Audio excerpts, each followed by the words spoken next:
Grab your coffee, kick up your feet. It's time for Yahoo Sports Daily. She's Caroline Fenton. I'm Jason Fitz, and we are ready for a day. I'm telling you, I know we're both wearing black today, but it's a joyous day. It just feels like we're about to have a couple of fun hours. We can't wait to hang out with you, Caroline. We will start today like we start every day with 3 points, 3 things that are out there that we all need to break down. What's on your mind, my friend?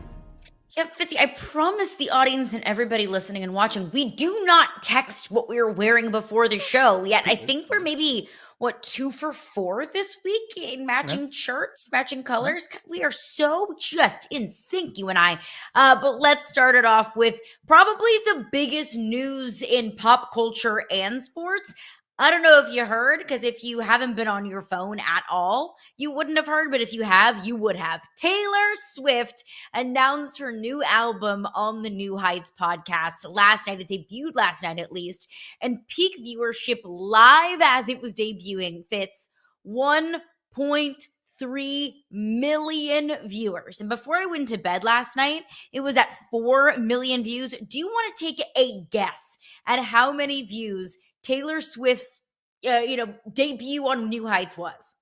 I can't even imagine. Right now, it is at 9.1 million views. And just to put that into context, the most recent video on the New Heights podcast, other than the Taylor Swift debut on their YouTube channel, 108,000, 30,000, 48,000 views, 9.1 million for Taylor Swift on her first ever podcast, which is actually, pretty shocking there.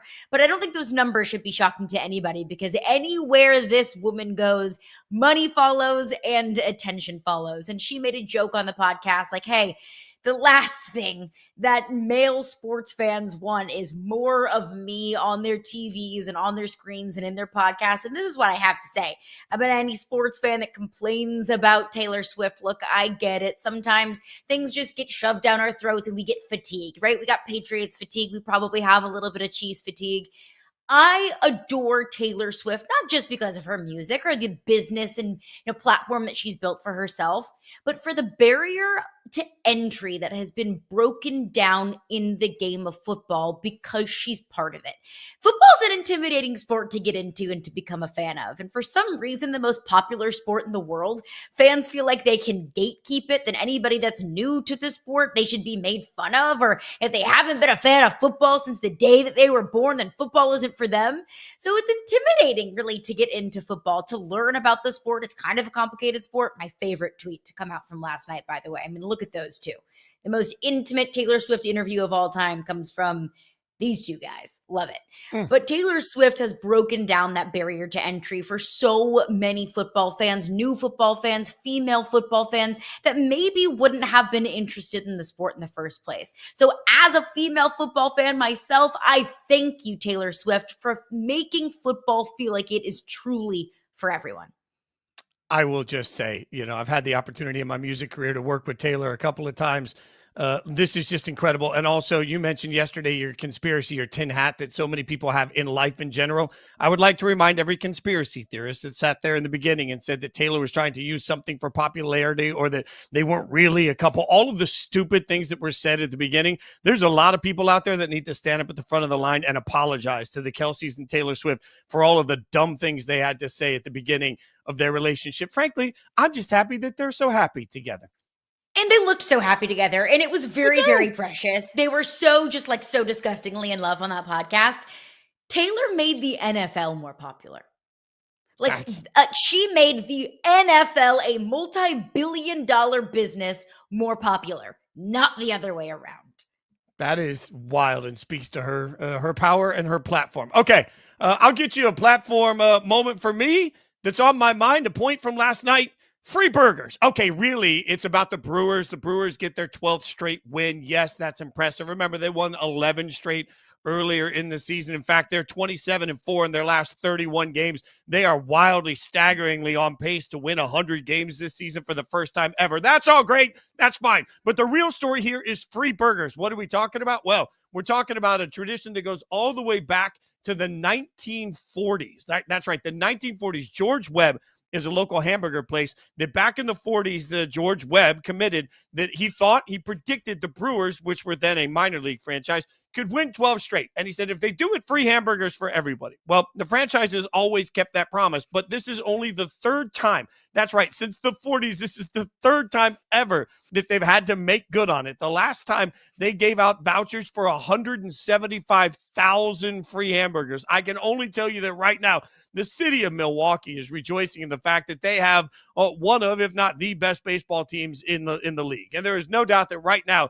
you got to be looking at the Brewers saying, hey, there's a real shot at a World Series appearance here, which is incredible. But for the meantime, for right now, not only did your team just win 12 straight, the entire city is getting fed. A city I love, by the way, one of my favorite cities I've ever been to, Milwaukee. That's right. Milwaukee is a great place to party. And for the next couple of days, Milwaukee is a great place to eat for free. What we know for the rest of the season is Milwaukee is a hell of a place to watch baseball. Congratulations to the Brewers on 12 straight. All right, Caroline, that brings us, I'm just hungry now, number one. But that brings I'm happy that it's Milwaukee. That's a city that appreciates free burgers. Miami, they don't appreciate free burgers. LA, the Dodgers win 12 straight. They're not going to appreciate free burgers. Milwaukee appreciates free burgers. The home of dairy. And I love that for Brewers fans. Yeah. Also, by the way, weirdly, the best Italian restaurant I've ever been to literally in the world, and I've been to Italy multiple times, is in Milwaukee. Calderone Club. Do you know? Yeah, I know it sounds weird. Just go party in Milwaukee. No free shout outs for Calderone Club, though you owe me a free meal. All right. Let's get to the number one story, and that's the oblique of Shedeur Sanders. That's right. Shedeur, everybody had all eyes on after the weekend and his great preseason performance last Friday. But Shedeur Sanders suffered an oblique strain today. Considered day-to-day moving forward. Right now, the expectation is he will not be available for Saturday. Scans confirmed the strain of his oblique, and it's just a day-to-day situation. And Caroline, this has everybody freaking out because right now, after what we saw last weekend, like, come on, last weekend was so good for Shedeur, we forgot that preseason football sucks. So now going into this weekend, everybody was excited for more preseason football. But now, at this point, I have no idea. Like, I'm pretty sure that you and I should keep our phone on. One of us might be playing quarterback this weekend for the Browns, and that wouldn't be pretty. I mean, hey, why not add a seventh quarterback into that rotation? Because clearly 6 isn't enough.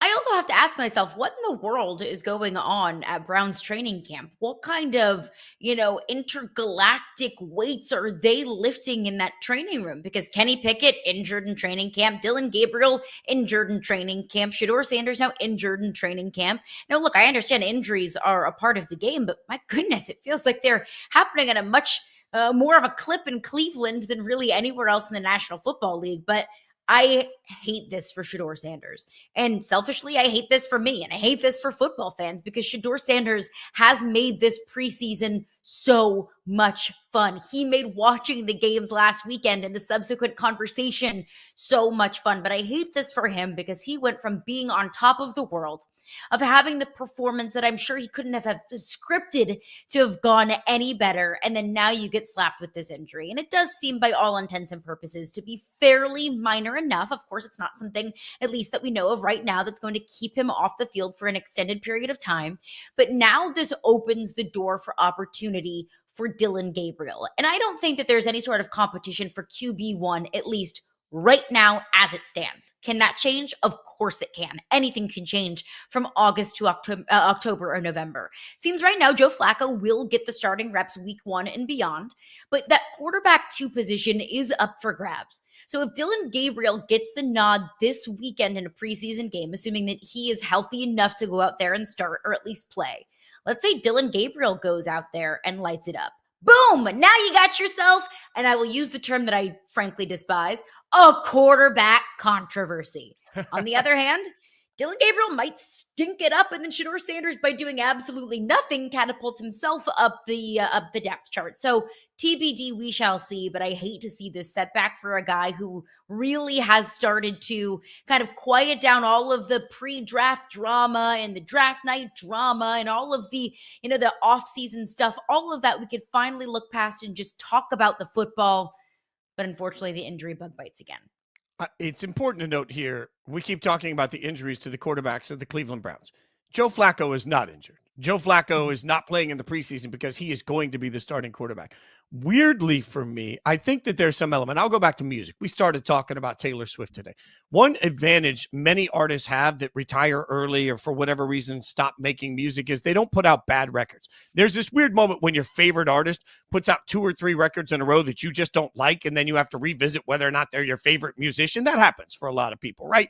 For me, there's some element of Shedeur had such a great, beautiful moment. And I still think that the best possible answer for Shedeur is long-term development.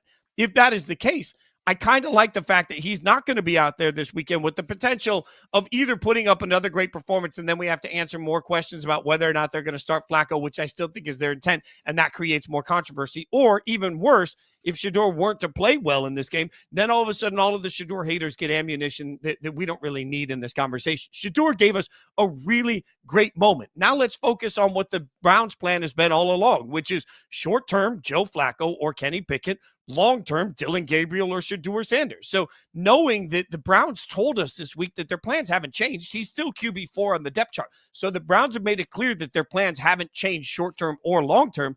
I actually think, weirdly, the fact that he's not going to play this weekend provides them the opportunity to stick to their plan and keeps the haters from getting any extra juice. I know it sounds weird, but I actually don't think it's the worst thing in the world that Shedeur won't be on the field this weekend. I can never make the argument, and I'm not saying that you are saying that it's a quote unquote good thing, but I can never say that a young quarterback who needs to have those reps to prove himself, not having those reps is a quote unquote good thing. And Kevin Stefanski said, before the second depth chart even came out, our plans aren't changing. He stuck to that. The depth chart was the exact same after that first preseason game as it was on day 1 of training camp. But I will ask the same question that I asked after the second depth chart came out. And that is, at what point do your plans change? Because everybody has a plan until they get smacked in the mouth. And sometimes that plan can be, hey, we're going to go according to seniority and according to draft order. Look, that makes sense to me at the beginning of training camp. And that's exactly what the Browns did. Joe Flacco, Kenny Pickett, Dillon Gabriel, Shedeur Sanders, 1 through 4. But when you see actual game reps and you have time and you have some quarterbacks that might be progressing or some quarterbacks that might start hitting a wall or injuries start to riddle your entire quarterback room, don't you have to change your plans at some point? Because it doesn't make very much sense to stick to the same plan that you had on July 20th on September 1st. So at what point does it change? And I'm not saying it has to change right now. I want to see Dillon Gabriel before I make my mind up about what Dillon Gabriel is and who Dillon Gabriel can become in the National Football League. But when do the Browns start to pivot their plan and start to shake things up and start to decide this guy gives us a better opportunity to win right now than that guy? And I don't know who that is, but at what point? I think the answer to that is we see preseason games. But to your point, let's go all the way back to April. In April, the Browns organizationally decided that they like Dillon Gabriel a bunch of picks better than they like Shedeur Sanders. For whatever reason, They took Dillon Gabriel in the 3rd round. Shedeur went in the 5th. And this is where people that see these videos on YouTube will scream, well, it was collusion and all these different things. I don't believe any of that. So at my core, I believe that the Browns believe that Dillon Gabriel is 2 rounds better than Shedeur Sanders. So then you get into practice. And on Inside Coverage, one thing that Jory Epstein, our great NFL reporter, she was at camp for the Browns. And she stressed when she came out of camp that the Browns believed at the time in the beginning of camp that Dillon Gabriel was processing quicker and that Dillon Gabriel was handling more of the offense at that time better than Shedeur. So I'm looking at a draft process where the Browns believed that Dillon Gabriel was better than Shedeur. I'm looking at a camp process where the Browns believed that Dillon Gabriel was better than Shedeur. The only piece of evidence that we have in this competition at all for us that are on the outside of the building is 3/4 of preseason football where Dillon Gabriel didn't play. And what did the Browns say after that? This changes nothing. To your point, I don't believe that the Browns could, should, or would let 3/4 of preseason football outweigh everything they've seen through the draft process, through months of practice. Like we haven't seen Dillon Gabriel come out and suck. Like All they've seen is Dillon Gabriel do what's asked of him in practice. And while we look at stat counting and we look at, where everybody is in completions and incompletions, and that stuff gets posted on Twitter all the time. One thing I would remind the world is that JJ Watt came out and loudly said, "Why are we doing this?" and pointed out, we don't know what the installation was. Just because one quarterback was 5 of 16 in practice and the other was 6 of 9. Well, was one quarterback practicing third and long while the other was practicing red zone offense? Was one quarterback practicing with a different group of players than the other against a different group of players? There are so many variables to this that we don't have that information. So when I see that you see there, quarterback stat from day 13 of training camp, and this is something, again, when Watt talked about it, we talked about it on Inside Coverage. I talked to a couple of players, and they all echoed the same sentiment. Joe Flacco, 6 of 13. Kenny Pickett, 5 of 6. Okay. What were they installing for those plays? We don't have the benefit of knowing that information. So it's like sitting here and judging a cooking contest with no idea of what basket was open and what the ingredients were. You can't simply look at it and say, this guy made a better dish when you don't know if this guy over here was cooking with Spam when that guy was cooking with prime rib, Caroline. So I think while we got 3/4 of greatness from Shedeur, we still don't have enough context to know why the Browns should actually change their minds based on what they told us in April, and they told it to us loudly. They believed then that Dillon Gabriel was 2 rounds better than Shedeur Sanders. And I am in 100% agreement with that. That after 3 quarters, there's nothing that you have to change. You shouldn't change, and you don't have to change. You don't have to do anything that you don't want to do in life, and especially in the National Football League. But my question is just when? Because sure, training camp stats, you can, pick them apart, but you always have to take them with a grain of salt. I always, view training camp stats, some fans or some people might take it like a sushi bar. You take what you want and you leave what you don't. It's easy to ignore the stats that might not be favorable for your favorite player, but easy to, kind of pick apart the stats that you do like. And so we can do that all day long with these quarterbacks, understanding that there is nuance and context that is missing. But what you do in a game, in actual game reps matters, especially when we get very little actual peek into, game reps in the preseason in the NFL. There's only so much game simulation that you can actually do in practice. So I'm with you that the Browns don't have to change their minds right now. They probably shouldn't change their minds. But at what point do you? And at what point where you drafted a guy, at what point does that stop mattering? At what point does it not matter anymore that Shedeur Sanders was a 5th-round pick? If you think that Shedeur Sanders is the most reliable backup in that room, same thing with Dillon Gabriel. If you think he is the most reliable backup in that room, why does it matter where he was drafted? If you can find your backup quarterback that can win you a couple of games in the 5th round, you look like a genius. Yeah, but okay, 2 things on that. You'd have to be admitting today already, 2 weeks into all of this process, you'd have to be admitting you failed on your 3rd-round draft pick. I don't think most organizations are willing to do that this early. That would be epically early to say we failed on your 3rd-round draft pick. And if Shedeur catapults over him, and then the other part of it is, I always go back to this story, but I was laying on a tattoo table sitting next to Max Crosby the day after he got his first mega contract, and we were getting tattoos together doing an interview. And I asked Max how it felt in that moment to get that contract. And his first response to me was, they never forget the number by your name. Like, if you want to talk real, he said, organizationally, within the player, everybody, you never forget the number by your name. Where you were drafted will always put a chip on your shoulder. It will always change the way you were perceived. It's always the way you're judged. Hell, we still can't have a Tom Brady conversation without me having to hear where he was drafted. And it's gross at this point. I don't really care where he was drafted. But I think organizationally, it's too early to just throw away the draft evaluation, not just of Shedeur, but also of Dillon Gabriel, the 3rd-round pick. Giving up on a 3rd-round pick 2 weeks into camp, that's bad business for any NFL team, not just the Browns. And to be fair, I also think it's bad business to draft a quarterback in the 3rd and 5th round. But that's what the Browns set themselves up to do, right? At some point, you have to choose between your 3rd or your 5th round quarterback. So one way or another, you're going to be saying that you were wrong. And look, a lot of organizations miss on 3rd and 5th round picks. Like if an organization wants to take a swing on a quarterback in the 3rd round and he doesn't pan out and he's not a starter, that's fine. Like I can live with that on a swing in the 3rd round. I do totally understand though that if you do that in August when you drafted them in April, it is a bad look. But it's also a bad look when you take 2 quarterbacks 3 rounds apart from each other. Just saying.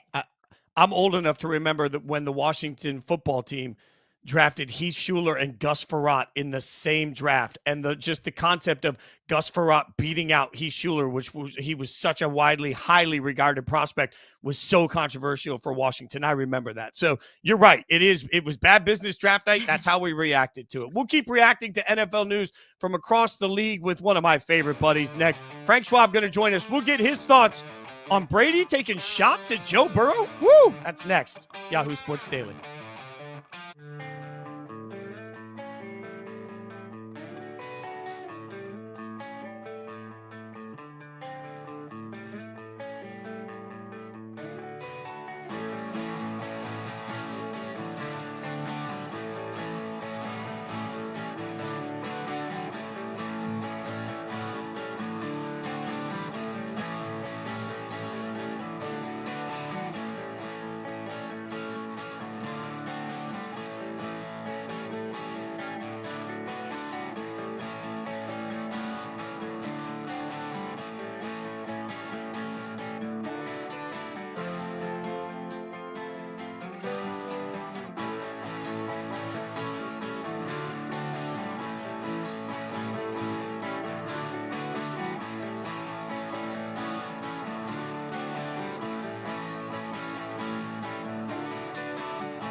So I just don't think as a quarterback you go and you punch the clock. I did my job. You know, I threw for 40 touchdowns. Why are we not winning? Yeah. Like, what are you doing in the offseason to help your defense? What are you doing to push the personnel department to get people doing the right thing? Are you involved in game planning? I mean, I used to do game plans. Sure. I used to walk in there and say, these are the things we're doing. Okay, I used to do my own walkthroughs.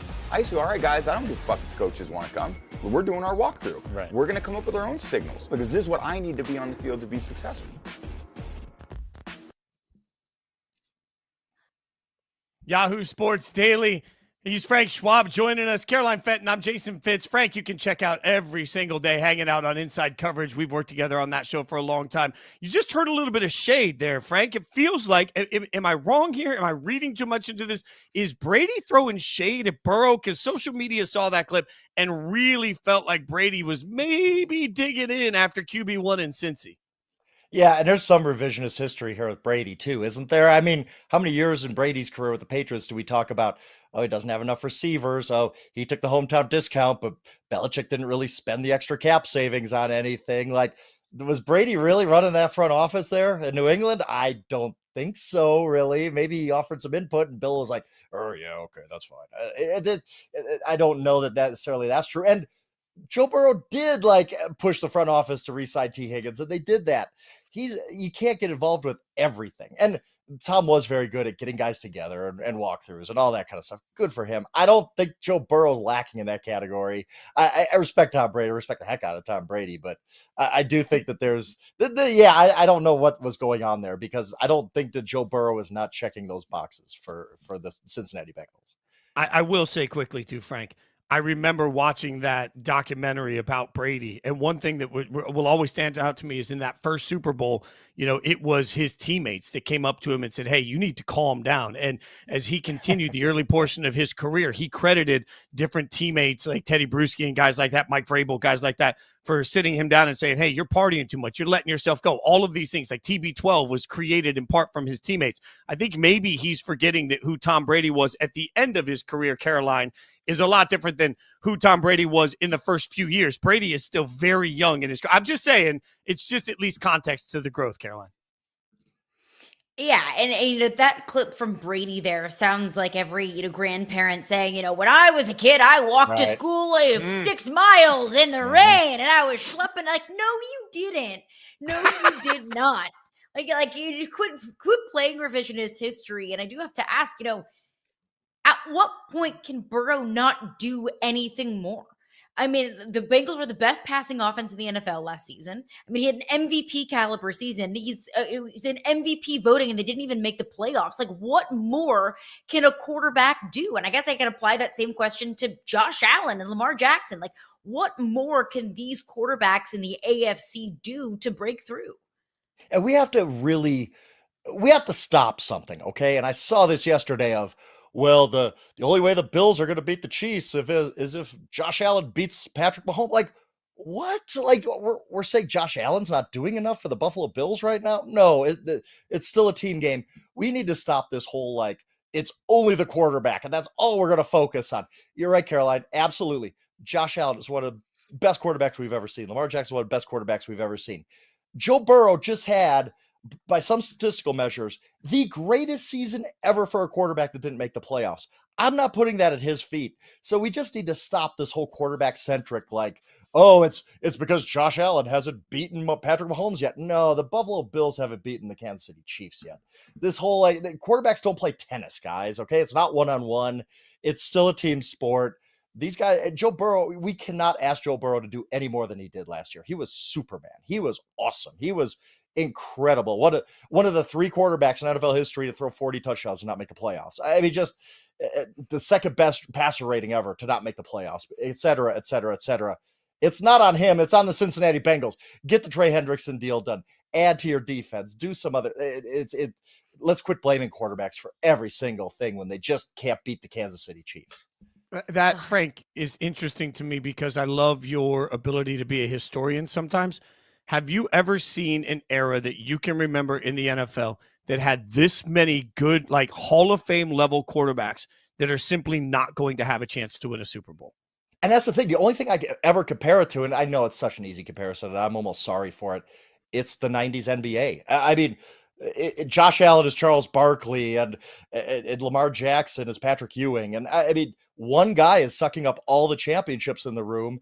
And so Josh Allen and Lamar Jackson, 2 of the greatest quarterbacks I've seen. I've already put Lamar Jackson in my, like, top 10 of all time. I really have. Like, he is that good, and people are going to wake up to that pretty soon. But it's just that one guy is dominating everything. It's not that the Buffalo Bills aren't good enough. It's not that the Ravens aren't good enough. It's that one team is just won everything over the past 7 years with Patrick Mahomes at quarterback. So there's no comparison to it in the NFL. I don't think. I maybe the 80s NFC with Joe Montana, but even that wasn't as dominant as this Chiefs dynasty. It's just I guess you could talk about Phillip Rivers and trying to get over Brady's the hump there, but nothing like it. The only thing that's like it is Patrick Mahomes is Michael Jordan. That's what it is. That's what we're dealing with right now in the NFL. I think that dynasties have kind of made us all forget how hard it is to win a championship. The Brady dynasties with the Patriots, and now Mahomes and the Chiefs, and all the greatness in sports, period, that we have seen. Caroline, real quick, if I could, real quick. I hear people talking about, because I'm a Bucks fan, I'm from Milwaukee, go Brewers. People talking about Giannis is underachieved, and what winning a championship is hard. The Milwaukee Bucks have not won a championship in 50 years. This kid from Greece comes in, drops 50 at a clincher game. They win the 2021 NBA Finals, and now people are talking about, oh, you've underachieved. Are you kidding me? It's hard to do this and to bring it back to the NFL. Yeah, just because Patrick Mahomes and Tom Brady did this for so long, that doesn't mean, hey, if you don't win, the 5 titles, it means you're a failure. Like, that's ridiculous.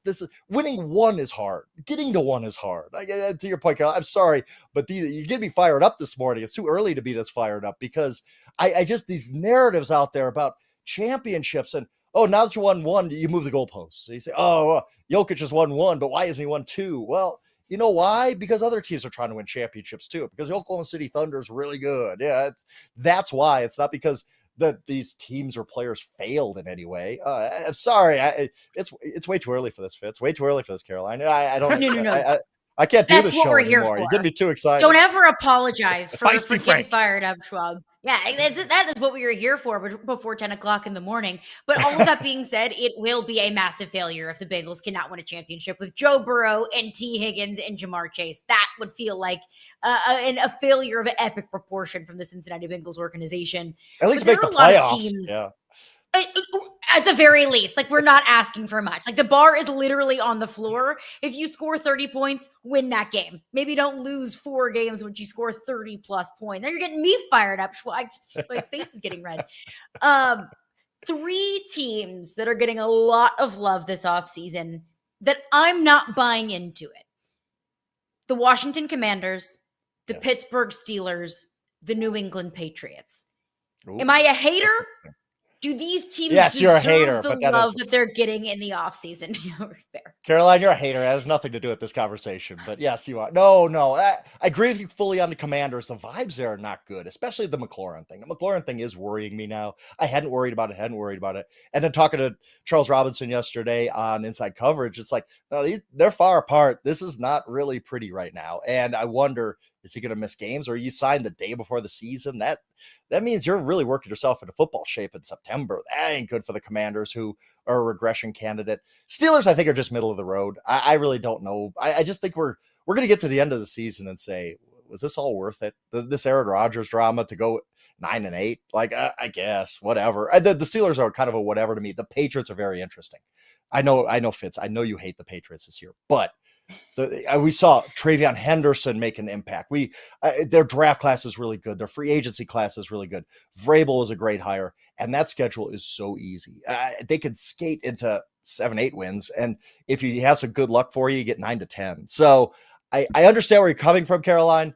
Just as far as a roster goes, maybe they're not as good as people are saying, but I think the schedule allows them to probably be pretty good this year. Maybe I think they're going to be in playoff contention. I really do. I know, Fitz, you do not agree with me on that one. You know what? Here's what I know. The Super Bowl this year, I'm presuming we'll all be there hanging out as we always are, Frank. You and I are putting a steak dinner bet on this somewhere, and not on the company, not on Spoon. Like, you and I, like, one of us are going to have to break out our personal card for a steak dinner. I'll put the win total at 9. I'll give you that. I'll get you that Applebee's sirloin if I lose. If it's over 9, you buy. If it's under 9, I buy. If it's 9, Caroline buys. I feel like that's a fair. Whoa! I did not sign up for this. Okay, well, I mean, I'll take you all to Cookout for a nice little, nice little tray that's $6. Yeah, Caroline, you're going to find out quickly that when you hang out with Frank and I, like, eventually there's a wager place. There's a reason that people call us degenerates and we don't get to do training camps together. Like, there's just the reason to go for it. Okay, so who then, like, we just talked about teams that might be underrated. Is there somebody that you are overrated, I should say? Is there somebody you think we're sleeping on right now this season? We've talked. I'm just going to dig the hole deeper. I think the Tampa Bay Buccaneers can win the NFC. I really do. Like, I know, I don't know why I'm doing this to myself after picking the Jets to win the AFC last year. I did take the Commanders to take the playoffs. That had worked out, but I just love what the Buccaneers are doing.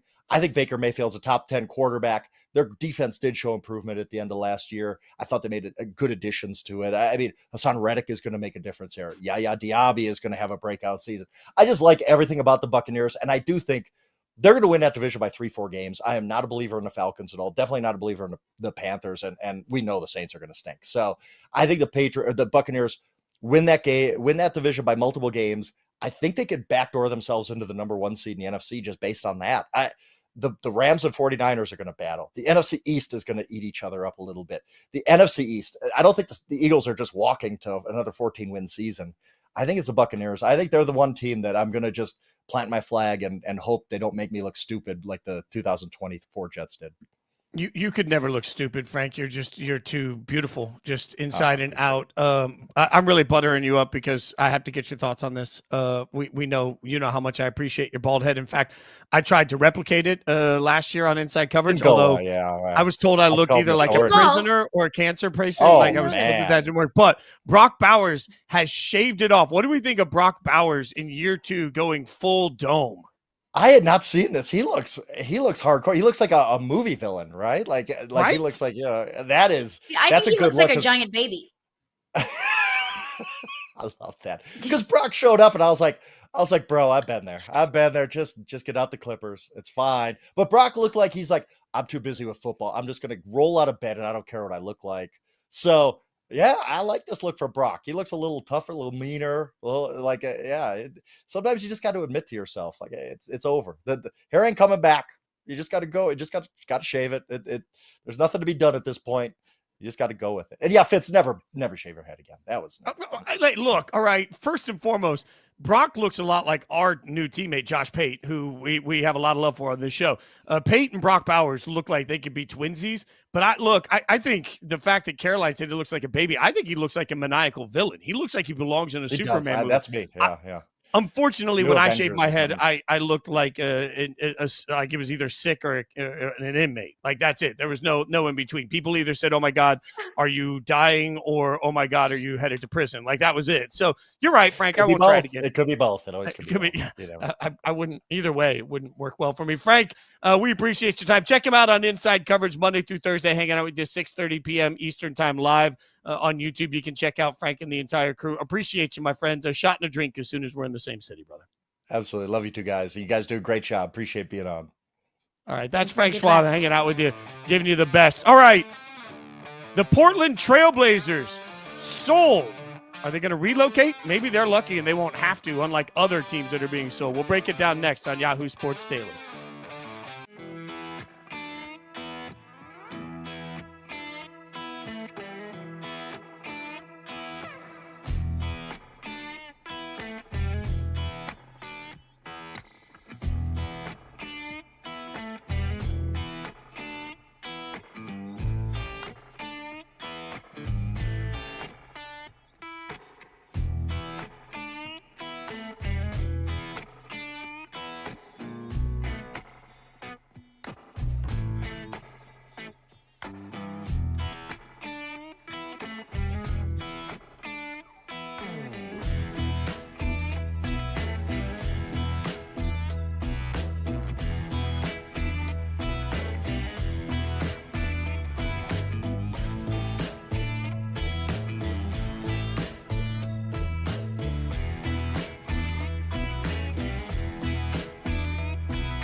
Exclusive. Tom Dondon, owner of the Canes, has reached a tentative agreement to buy the Trailblazers from Paul Allen's estate.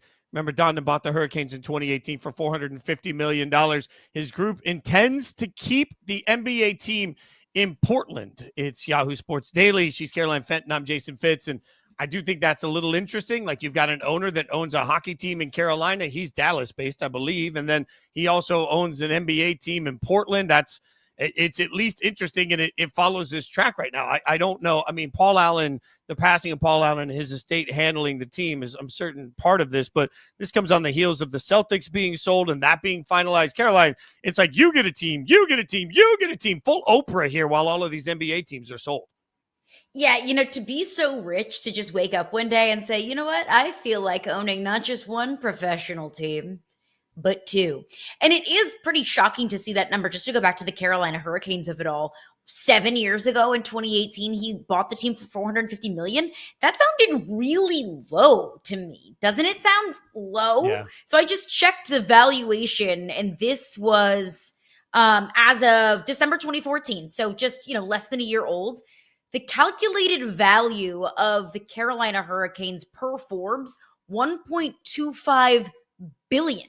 So it has almost tripled in value in only 7 years. So incredibly impressive. We have a lot of bad owners in sports, whether they're bad people or just conduct bad business. Sounds like Tom Dunn at least is a good owner, at least on the Carolina Hurricane side of things. I am a little bit confused about the geography of it all. So he is Dallas based, owns a team in Carolina, and now just bought a team in Portland, Oregon. He's also talked very publicly about wanting to bring a baseball team to North Carolina. So where is the tie to Carolina? What's the tie to Portland? And if he owns the team, and let's be honest, there are a lot of lucrative cities out there, much more lucrative than Portland, Oregon. Look, no disrespect to Portland, Oregon, but it's not the flashiest city in the United States. What is his commitment to the city of Portland? And what is his commitment to keeping the team there? Is that a contract that he had to sign when buying the team? Is that just kind of a verbal agreement and a verbal pledge to the people of Portland? I do wonder what his commitment is to, in fact, keeping the Blazers in the city of Portland.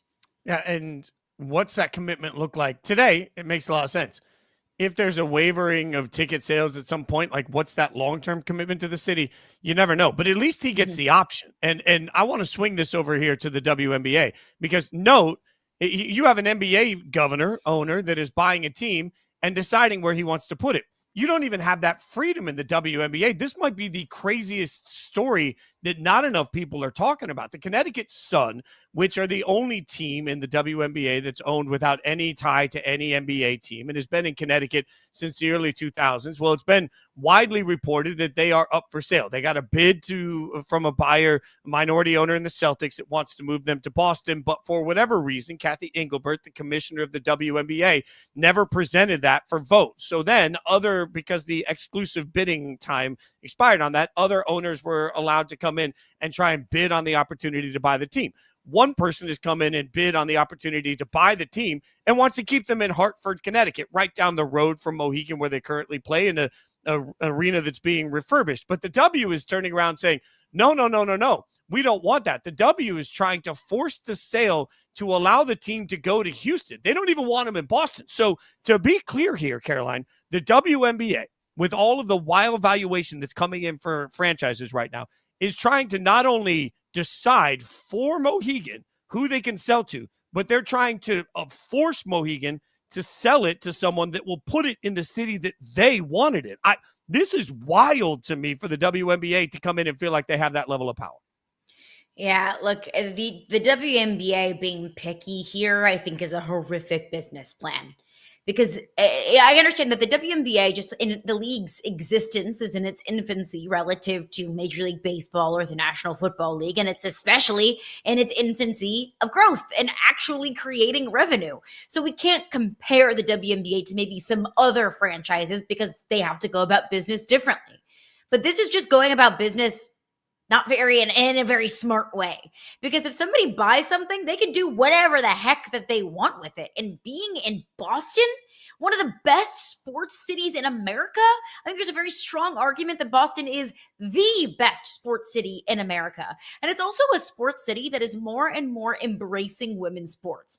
We have an NWSL team that is coming to Boston and has been very embraced by the people of Boston, the city of Boston, and has a lot of financial investment into that team. The WNBA is much, much, much larger of a league and much more lucrative of a league than the NWSL, especially considering that a Boston WNBA team would have the financial safety net of the Celtics ownership group.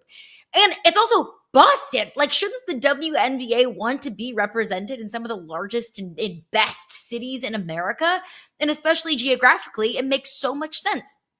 Detroit is entering the league. Philadelphia is entering the league. The New York Liberty are one of the highest valued teams in the WNBA. All of those natural geographical rivalries already exist. Why wouldn't you want to capitalize on that? So I don't understand how this makes sense. I understand that the WNBA wants to expand, that they want to maintain those relationships to the cities and the franchises and the business people that entered bids to get an expansion team. But I think this is a completely different story. That I think Boston would be, the WNBA would be lucky to have Boston part of the league, in my opinion, Fitzy. Well, also, okay, so I'm a fan of a team that's moved multiple times. When the NFL tried to block the original Raiders move to LA, Al Davis sued and took them to court. What do you know? Took a long time, but he won and basically said, you can't tell me where I'm going to move my franchise. Now, when Mark Davis chose to move the team to Las Vegas, he, of course, went through the right channels to get, Jerry involved to make sure the league approved it. I understand that leagues have to approve ownership, and I understand to a certain degree that leagues can come in and try and block relocation. What blows my mind about this particular move is that the league is coming in. Mohegan had a bid, and then Kathy Engelbert stalled on that bid, and nobody's told me why. So now you want me to just accept that Kathy Engelbert chose not to present the bid that was there in front of her for months, because she didn't want the team to be in Boston.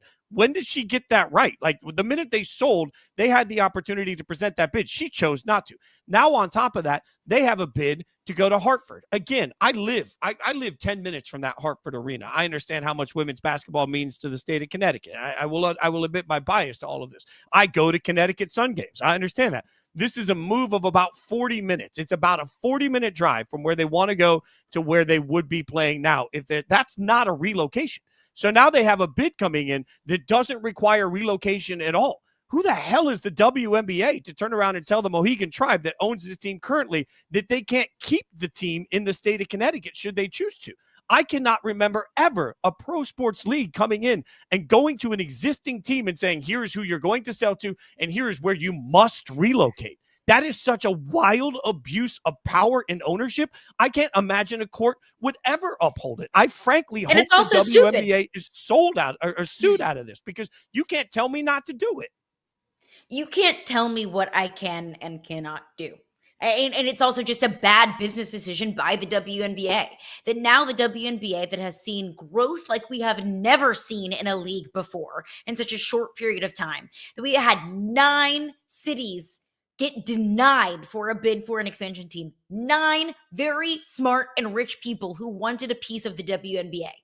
And now the WNBA is really kind of proving to everybody that they're kind of a league, or at least showing to everybody that they might be a league that's really difficult to do business with. And if I'm a smart business person, which all of these people submitting bids to get a team are, I'm saying maybe this isn't the business that I want to be involved in. And that, I think, is detrimental to the continued growth of this league. I think Kathy Engelbert, the WNBA commissioner, owes transparency to everybody. I want to know why she chose not to present this bid. I think that's a fair ask. I want to know why there was a delay in the presentation of this that allowed it to get to where it is. I want to know what in their bylaws says that the WNBA can force a team to relocate through this transaction. And I want to know how it benefits Kathy Engelbert. At some point, I think transparency to the books of the WNBA, which they've never been willing to do, including with their negotiations of the existing players, transparency to the fans is owed at this point, because this feels, from the outside looking in without making any personal accusations, this feels dirty. And if they don't prove otherwise in a conspiracy theorist world, nobody's going to ever trust the WNBA again. All right, we got a lot to get into over the course of the show. Of course, coming up, did Odell Beckham Jr. just retire? Can't figure it out. We'll tell you about it next.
Three-time Pro Bowl wide receiver Odell Beckham Jr. has drawn interest from several teams and plans to play somewhere in 2025 per source. As he posted himself, he's not retiring, and he continues to train in anticipation of being on the field soon.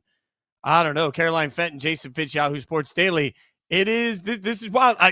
The Odell back and forth is absolutely wild to me. Yeah, he plans to play somewhere in 2025 per source. I'm just going to take a wild guess and say maybe that source is Odell Beckham Jr. Like, what other source do we need Adam Schefter to say that Odell Beckham Jr. plans to play somewhere? Don't know where it is, but somewhere in 2025. And I was reading all of these things in Odell Beckham Jr.'s tweets yesterday. He had a span of 3 different tweets, very long, that contained several emojis. I know a crash out when I see one, and it's a tweet that involves 5+ crying emojis. And I'm thinking, where is all of this coming from? Like, where is this narrative that Odell Beckham Jr. is retiring? Where did that come from? You know, I consider myself very plugged in. I'm always on my phone. I'm always checking Twitter. I'm always listening to the conversation. Never once did I hear anywhere that Odell Beckham Jr. was considering retiring. And then I found it. A fake parody Adam Schefter account that I believe the name is Adam Shelfer put out this fake tweet. And look, it looks kind of real. Like it's the same, profile photo that Adam Schefter has on Twitter, said that he was planning to retire. So Odell Beckham Jr. went absolutely off his rocker on Twitter to let all of us know that that was fake. Yeah, no, we can see that, Odell. We can see that that was fake. And can I just ask a question? First of all, Yahoo's man's is this Odell Beckham Jr. But can I ask a question? Why do we care about Odell Beckham Jr.? Like, Yahoo's man's is this. And look, I have an LSU helmet behind me. I went to LSU. I graduated from LSU. I am a diehard LSU fan. I love Odell Beckham Jr. He was part of one of the best LSU football teams in the history of the sport. But why do we still care about Odell Beckham Jr. and what he's doing? He hasn't had 1,000+ yard season since 2019. I mean, yeah, he was on that Rams Super Bowl team. He really has not been the same since that ACL tear, and really has not been the same since he was in Cleveland. Odell had one insane Hall of Fame worthy highlight reel, one of the best catches that we have ever seen kind of catch. And of course, everybody knows what I'm talking about. But what else has Odell Beckham Jr. done? And what has he done over the last 5 years to make Odell Beckham Jr. worthy of making headlines? I love Odell. Look, he's a superstar. He goes to the Labor Day white parties, and he's gonna be in magazines, and he dates like I get it. Like, Odell Beckham Jr. is a celebrity, but he is not a star in this sport. I don't care about where Odell Beckham Jr. is going next. Fitz, he's what, a 3 at best? Yeah, I mean, look at that. Look at that picture right there. That is Odell Beckham Jr. in a Miami Dolphins uniform. That's right. Most of you not paying attention don't realize he played for Miami last year. Did anybody know that? I mean, that's you're talking about just a deep dive into 9 games, 18 targets, 9 catches over 9 games. That's a catch a game. That's solid. 55 yards for the season last year. Look, at some point, to your point, Odell Beckham Jr. has become the guy that we say, oh man, he's still in the league. Like, that was my first thought. When I saw the fake tweet that he retired, I was like, for some reason in my brain, I thought he already did. That's where we are. So Odell Beckham Jr. speaking out about it. Look, I've gotten got before by fake Adam Schefter accounts. I think we could Yahoo's man is this to all the people that create fake accounts. Like, what is the point of that? Congratulations, you tricked the people that day. You're like the 3rd grade kid that would walk up to you and be like, did you know gullible's not in the dictionary? And then somebody says, really? And then everybody laughs at him. What are we, 3rd grade year? Like, okay, congratulations, Adam Schefter. I forgot about that one. That was a classic in the 4th grade, wasn't it? Yeah, I got by that a lot of times too. Look, that's why I've got a group of people. Like, I'll be first to admit this. If I see a tweet that I don't really know, I send it to like 2 different group texts. I say, is this real? And I let people half my age tell me if I've gotten got, because you just never know anymore. Odell Beckham Jr. reacting to this is more of a story than Odell Beckham Jr. will be on the field this year. Wherever he does sign, if he signs somewhere, he's going to come in and be a late addition where it's non-guaranteed on the contract, and people will say, oh, Odell Beckham Jr. is there. And then somebody that hasn't really paid attention to the NFL, that plays fantasy football and hasn't actually watched a game in 5 years, will pick him up and say, maybe Odell Beckham Jr. does something. And he won't.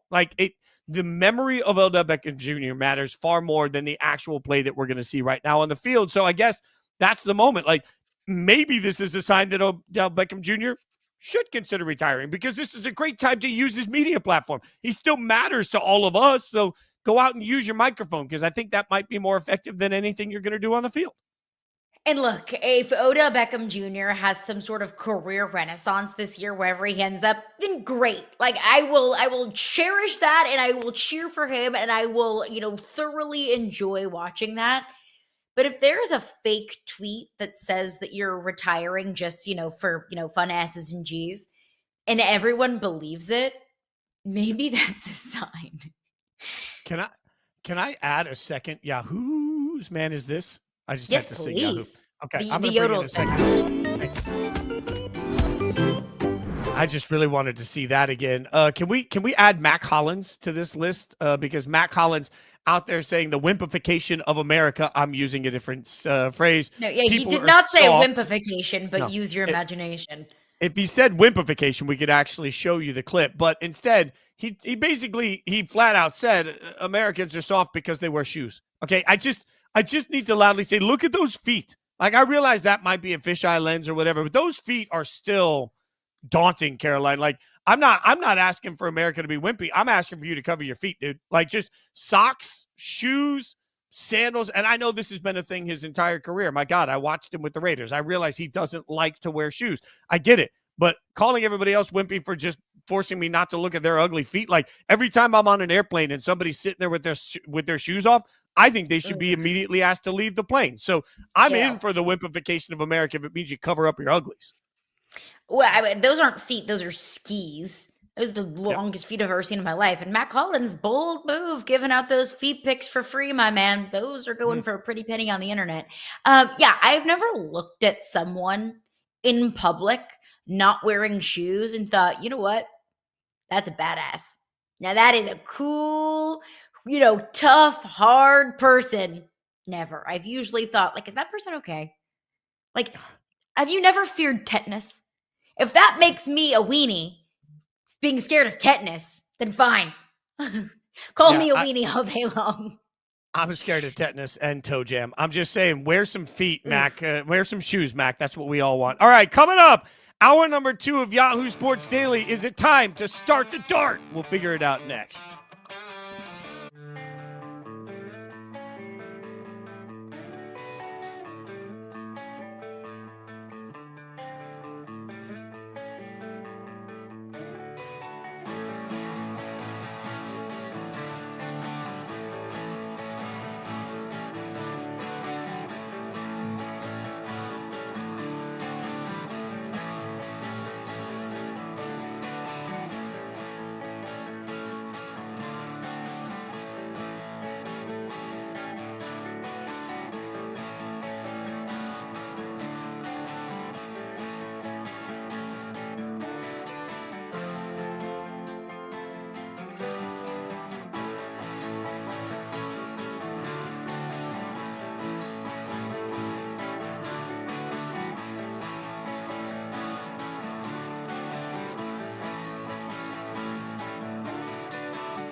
number 2 is underway. It's time for more Yahoo Sports Daily. She's Caroline Fenton. I'm Jason. What is that?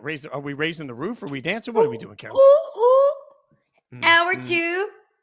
Okay. This is what I do in the club. Well, That's why I have so many friends. I immediately regret asking you what it was, and also have just decided that when I go to the club, we should probably go separate. That's all. It's a fair thing. We should probably. No, it's fine. It's fine. I'll find you in there.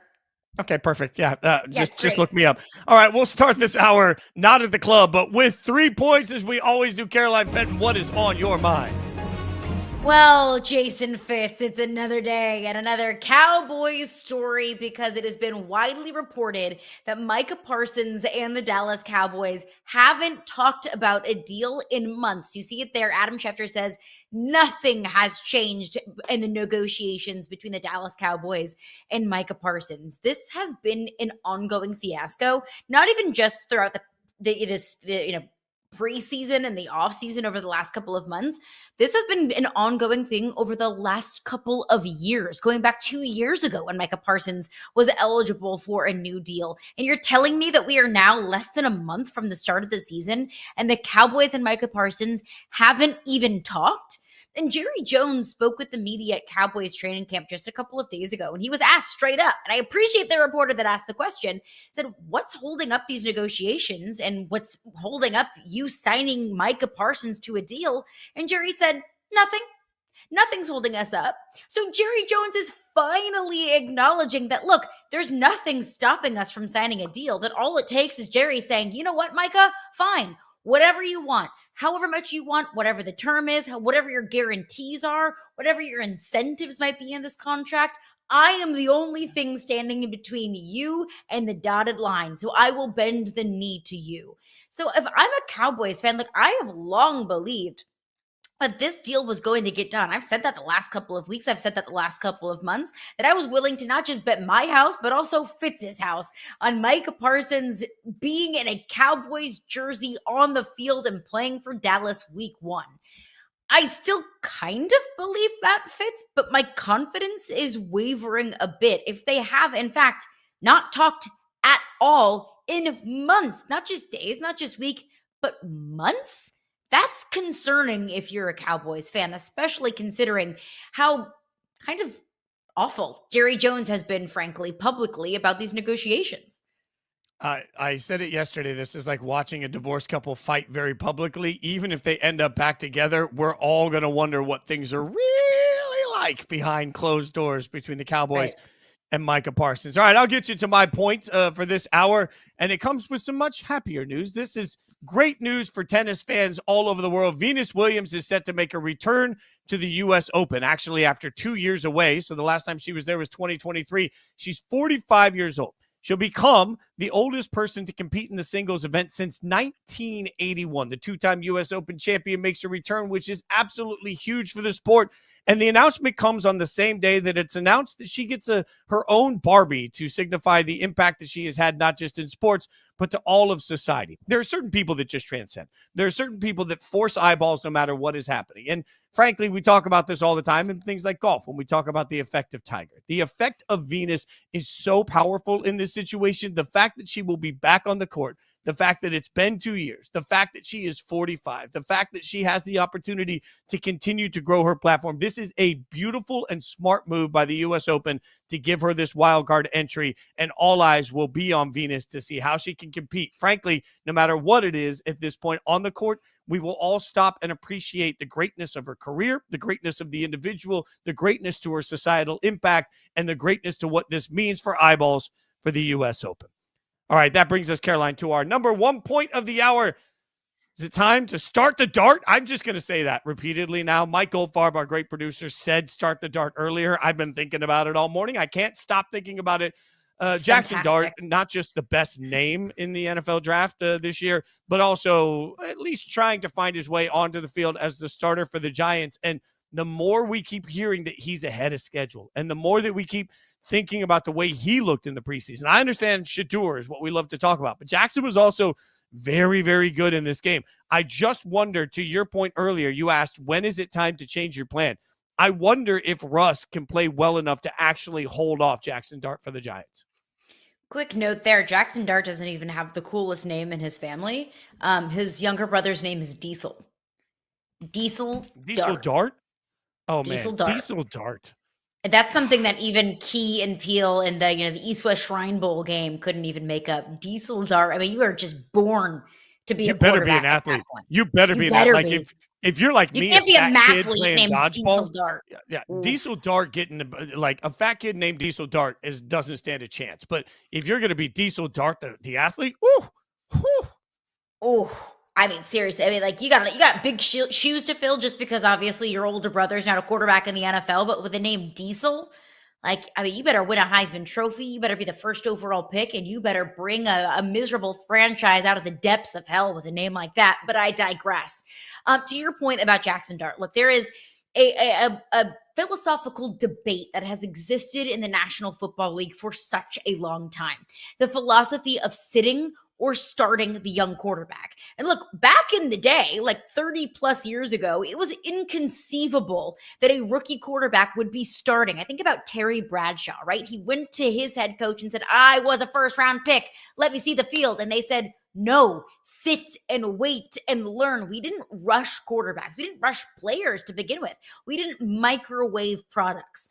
We let them slowly cook over time. So by the time that they became the starter, they were ready they didn't have to learn on the fly. They were ready. You think about so many great quarterbacks who did have the privilege of sitting. Tom Brady, Aaron Rodgers. And then we also have so many quarterbacks who started right away. We had Joe Burrow, CJ Stroud, Jaden Daniels, a few recent examples. So for every CJ Stroud and Jaden Daniels, you can show me like offensive rookies of the year. That brought franchises like the Houston Texans and the Washington Commanders into relevancy. And just year one, that's not an easy thing to do. Well, I'll show you Bryce Young and Anthony Richardson, two quarterbacks that probably could have benefited from sitting on the bench and learning and not being thrown out onto the field with a totally crap team. And they would risk injury. We saw that with Anthony Richardson. Now Bryce Young is kind of in this awkward position of he started and then he sat the bench, and it's an awkward situation. So if I'm the New York Giants, you might see some things from Jackson Dart that are very encouraging, especially what we saw from him in the preseason this past week. We saw some really great things, but we also saw some not very great things and some things that could say, hey, this guy can learn a lot by sitting and learning. We're not going to win a whole lot of games with Russell Wilson as your starting quarterback. But if you are the New York Giants, what's your number one prerogative? Winning as many games as you possibly can in 2025, or developing who could potentially be your franchise quarterback and getting to the playoffs in 26, 27, and beyond? I'm not a New York Giants fan, but I would say the latter is probably best in the long run. I agree with that completely. I go back to what I witnessed as a fan when Derek Carr was drafted. Derek Carr was drafted at the top of the second round. And that year, for people that don't remember, Matt Flynn had gotten a big deal for the Raiders and was expected to be the starter. When we got into preseason, it became clear that Matt Flynn was fine, but that Derek Carr was special. Like something just was different. You could feel it on the field. It was electric. But to that point, Derek Carr even said in an interview at one point that when he was called into the coach's offices to say he was getting the starting job, he thought they were going to tell him he was getting traded because he played well enough in the preseason that he deserved a shot probably, but didn't think it would come considering they just spent money on Matt Flynn. He just didn't think it would be there. I think this is about two things in the preseason for the Giants. Does Russell Wilson have a team around him that looks energized and inspired? And what does that same team look like with Jackson Dart? I don't think it's just about the production, the reads, all of those things. I think there's a palpable energy difference that you can feel when you've got certain guys on the field. Jackson has to be that. And frankly, I think Russell probably has to come out a little flat. My biggest concern here is what happens if it is a Bryce Young situation. You put Jackson in because you feel like, nope, Jackson's the guy, right? So you put Jackson Dart in, and then he plays, but things aren't going well, and all of a sudden you're in a situation where you're like, we're gonna bench the kid for a little bit and let Russ come out and cook for a while Jackson figures more things out. And you never know. I'd love to believe that every quarterback is confident enough to be benched, learn from it, and come back. I I don't think we have that context or that knowledge. And one important part of this too, one guy we never talk about is Jameis. And it's not because Jameis has any role in what the quarterback situation looks like. It comes back to something that Charles Robinson told me on Inside Coverage months ago. Jameis wasn't signed to compete for the starting job. Jameis was signed to really be that coach in the room, in the quarterback room, for whoever they decided they were going to develop. So I think you've got Jameis Winston and the quarterback coaching staff working on Jackson Dart every day. That's a real advantage. I think Jameis is going to have the opportunity to impact Jackson's development. Jackson will develop faster because of it. The question is Russell Wilson average enough to leave the door open? I genuinely believe that would have to happen throughout the course of practices, through the rest of training camp, for Jackson to have a real shot at starting week 1 or week 2.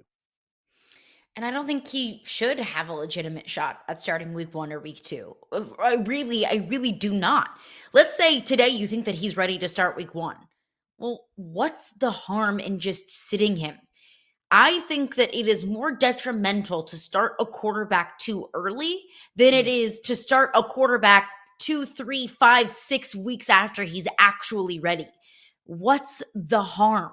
Unless Brian Daboll and Joe Schoen feel like their jobs are in so much jeopardy that they have to hurry up and show everybody the development of Jackson Dart. I mean, that is a realistic thing.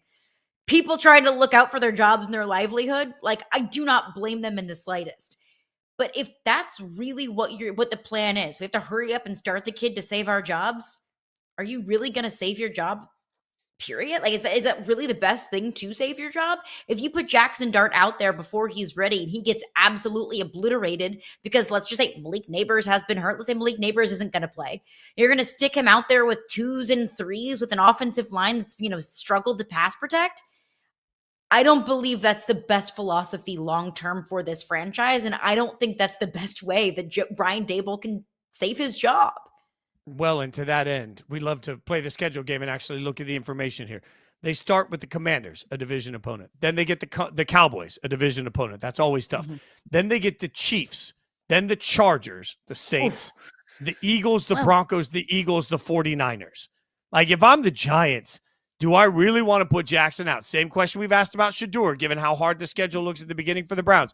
If I've got Cowboys, Commanders, Chiefs, Chargers, Eagles, Broncos, Eagles, 49ers in the first half of the season, I don't feel a real need to put Jackson out there and get him murdered in any of those games just to prove that I can develop a quarterback. And if they want to, let's say Russ is the starter and there's more games in that schedule than not, that I can probably predict that the Giants will be in a couple score deficits in the fourth quarter, fair to say. Throw Jackson Dart out there then. Give the people a little bit of what they want. Let him see some live game reps when the stakes are incredibly low. I think that's a much smarter approach. Bring him on slowly when he's not going to be the fall guy, rather than throw him out there just in hopes that he's ready to be an NFL starting quarterback. We haven't seen very many Lane Kiffin coached quarterbacks thrive in the National Football League. I do think Jackson Dart can be different. What's the point of rushing him, and for that matter, any other young quarterback in this league? I keep going back to also this main point.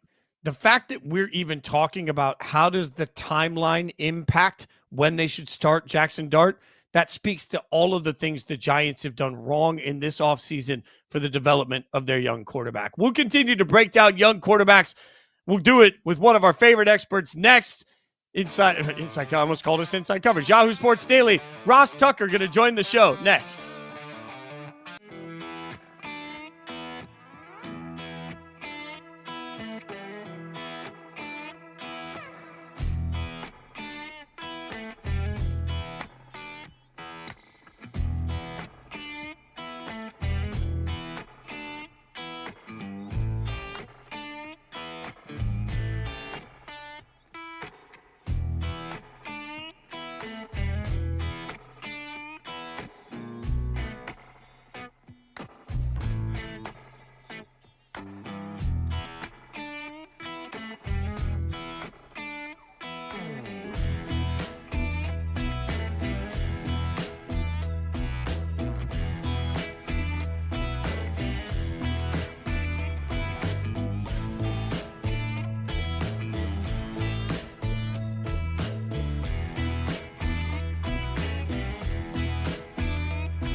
I promise there aren't 35 players better than Micah. That in reaction to Micah Parsons being number 36 wildly on the NFL 100.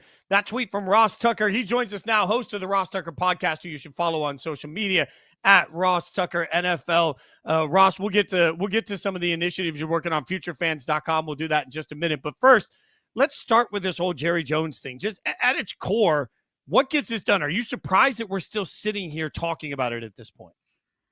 No, I'm not, because this is the demonstrated track record in recent history of Jerry Jones.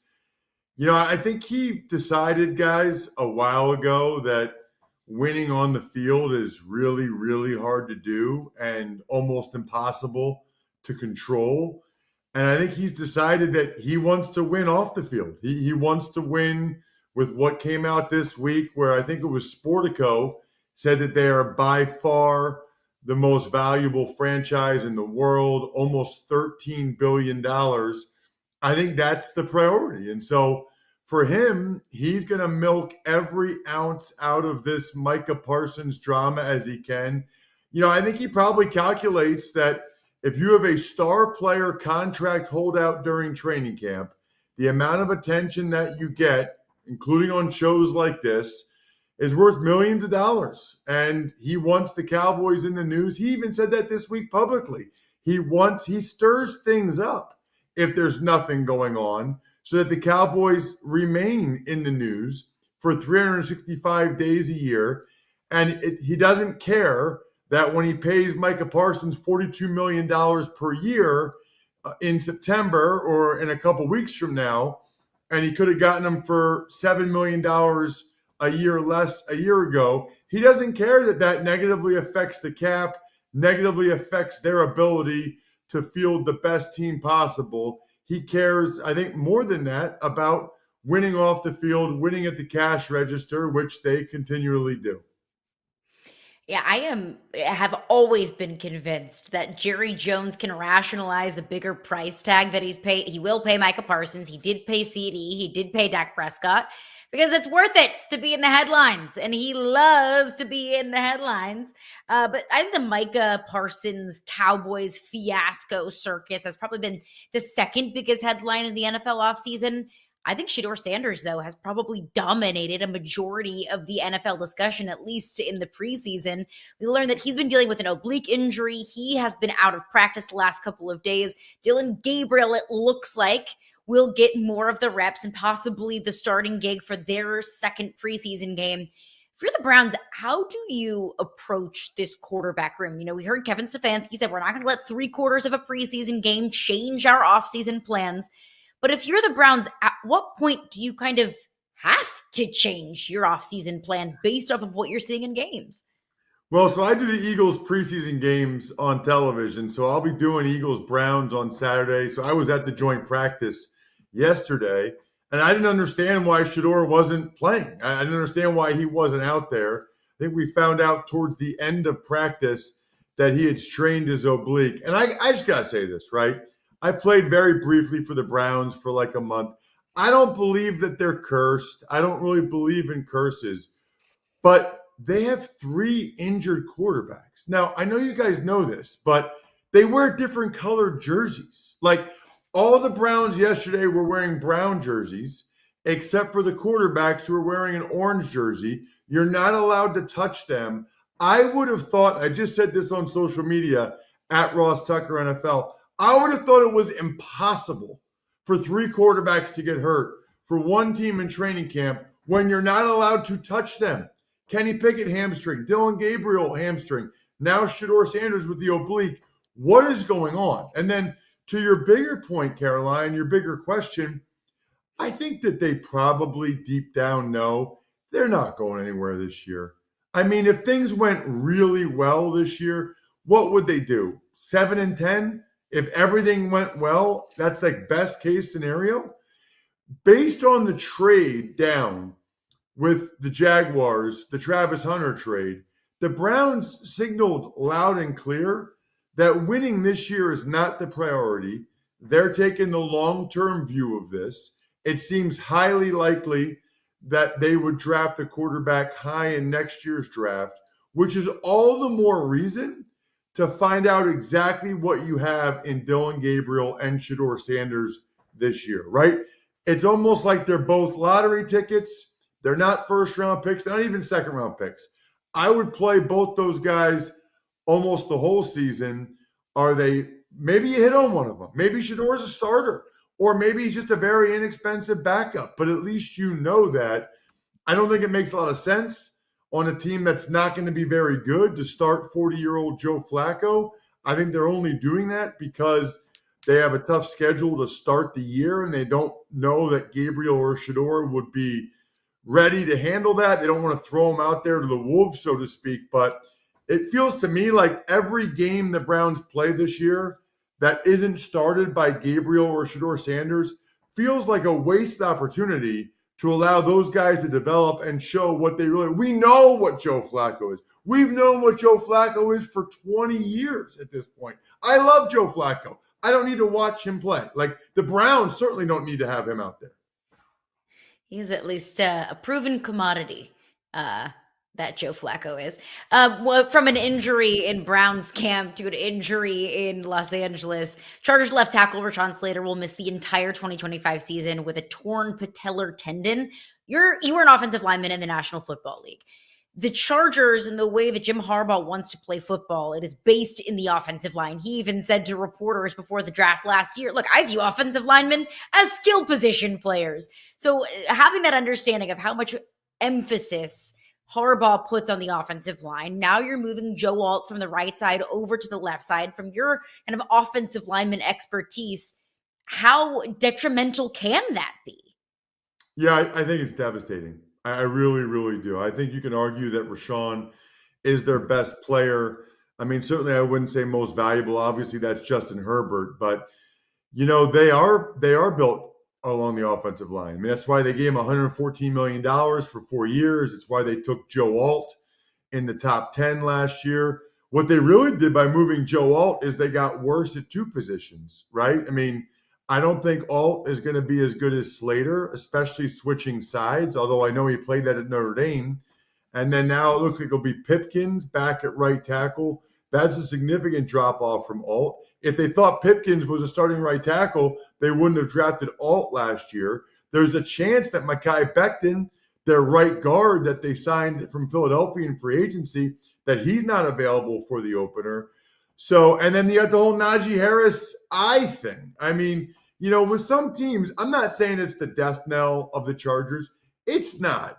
But there are times every training camp, every August, where you see teams and you see things happen and you just think, man, it might not be their year. And I swear the Chargers are like top 3 in the NFL with stuff like this happening to them every year, right? Injuries and weird occurrences. And so now you're already talking about several valuable players to this roster whose availability is in question.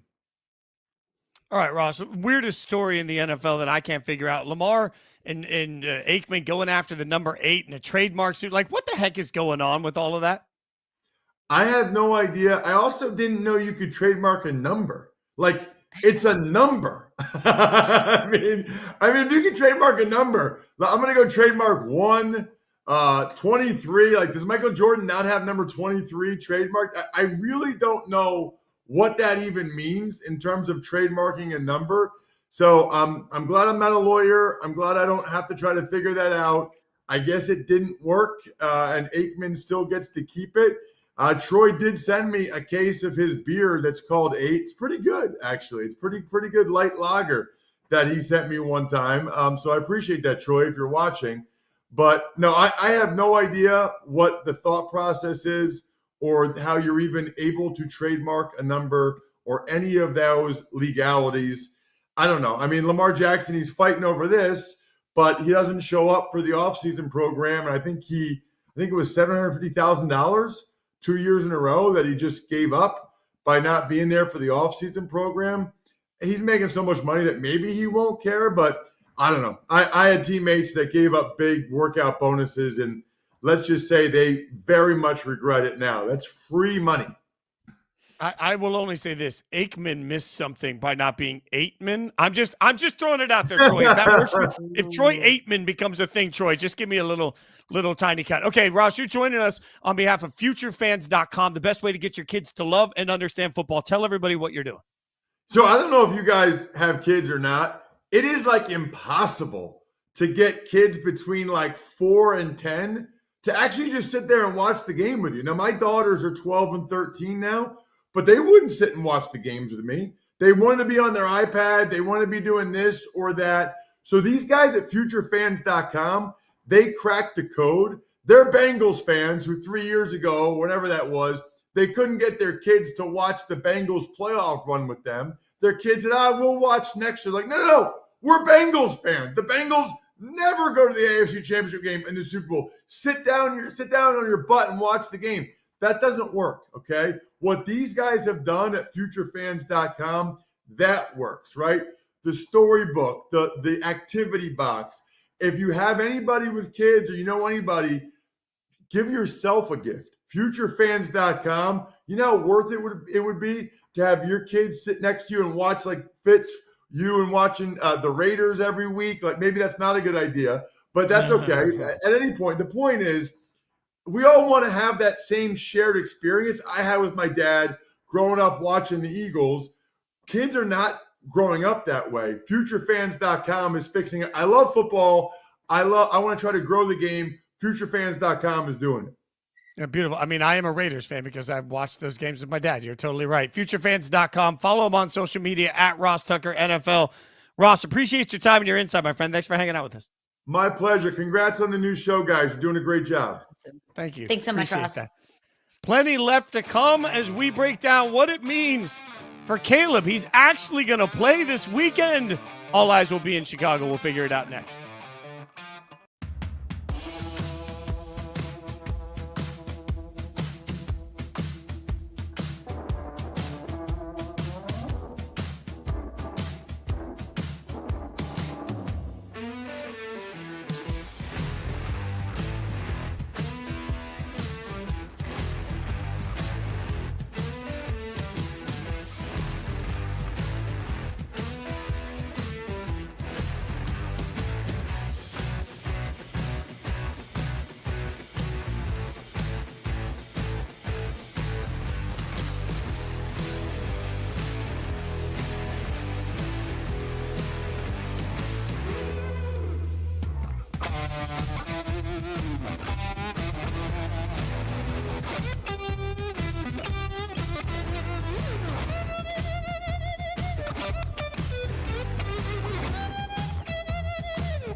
Yeah, I'll go ahead. Our starters are going to play. Everyone's going to play.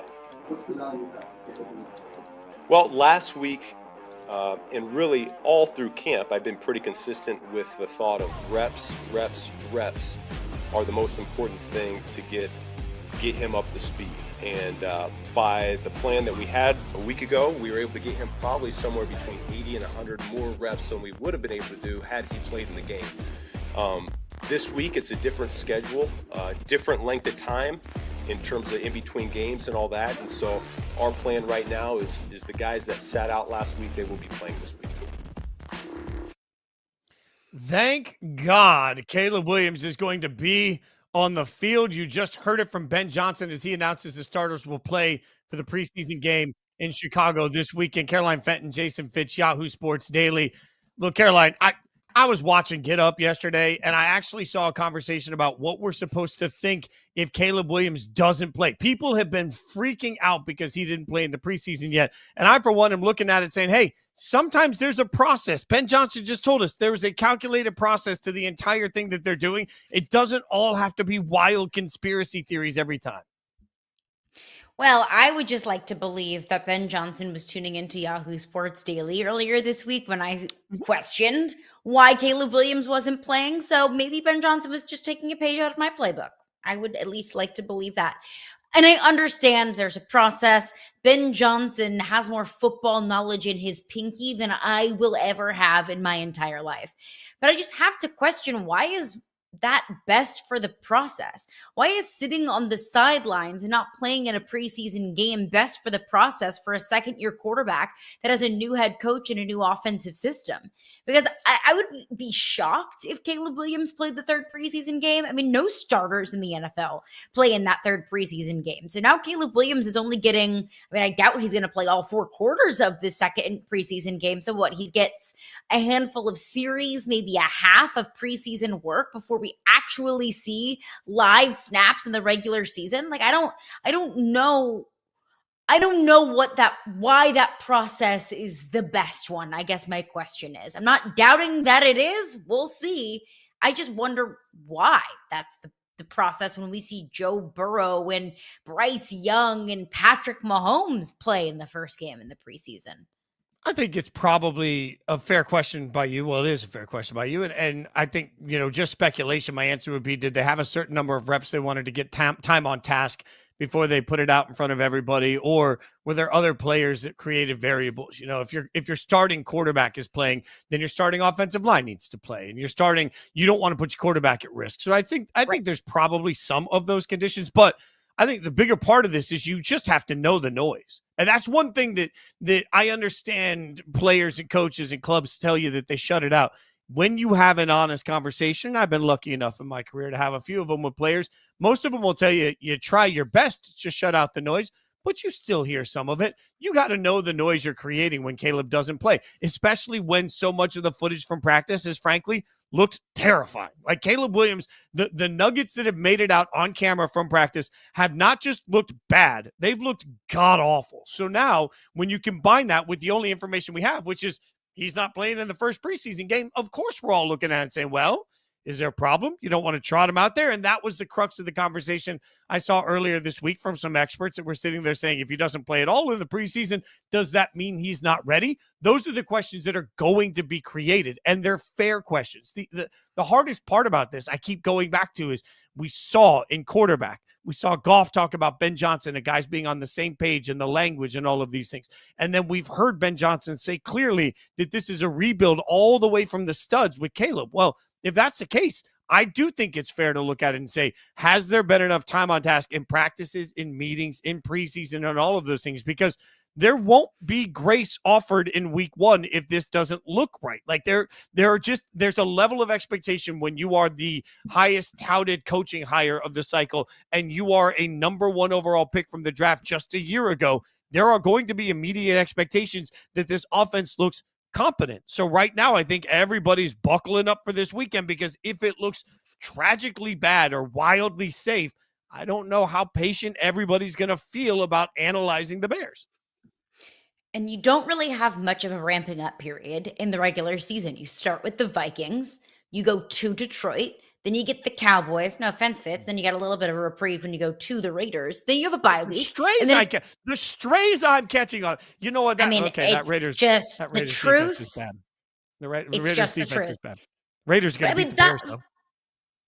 You heard it here first, folks. Go ahead. Put some money on the hardwood. But the first 4 weeks of the season, that's a grind. And there's something that you just said right there that I have to nitpick. There's been a lot of speculation. If Caleb Williams doesn't play in the preseason, does that mean he's not ready? Tell me how that makes sense. Tell me how Ben Johnson, a brilliant offensive mind, could look at his quarterback and say, you know what?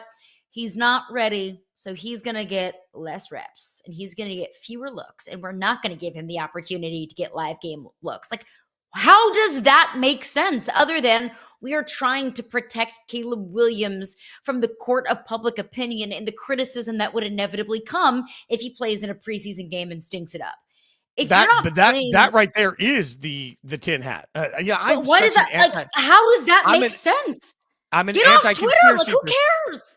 I'm not a conspiracy theorist. You know that. Like, I'll say loudly, I don't care if we never walked on the moon. Doesn't change my Thursday. Like, I don't care about any of that.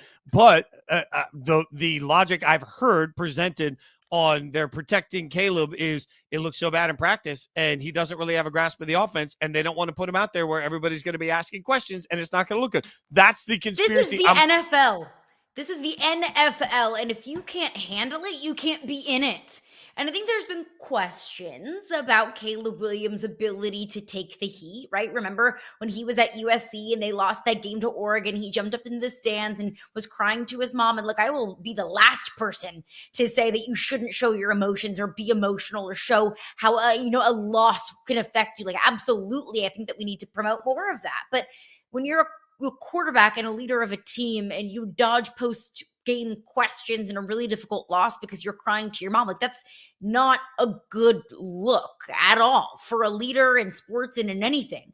And there were all of the reports that came out about, Caleb Williams didn't want to go to Chicago. He rather would have gone to the XFL than gone to Chicago. Like, all of these things about maybe Caleb Williams being tied in a silk bassinet and not really being, able to be thrown into the fire, whether it's on the field or if it's in a press conference or it's the criticism on social media. Like, I understand that Caleb Williams' generation is different. They pay attention to what is said about them on the internet. They get hurt by bullies on the internet, but this is the NFL. And if you can't take that criticism in order to get better and get live game looks, then how long can you really be a starting quarterback in the NFL?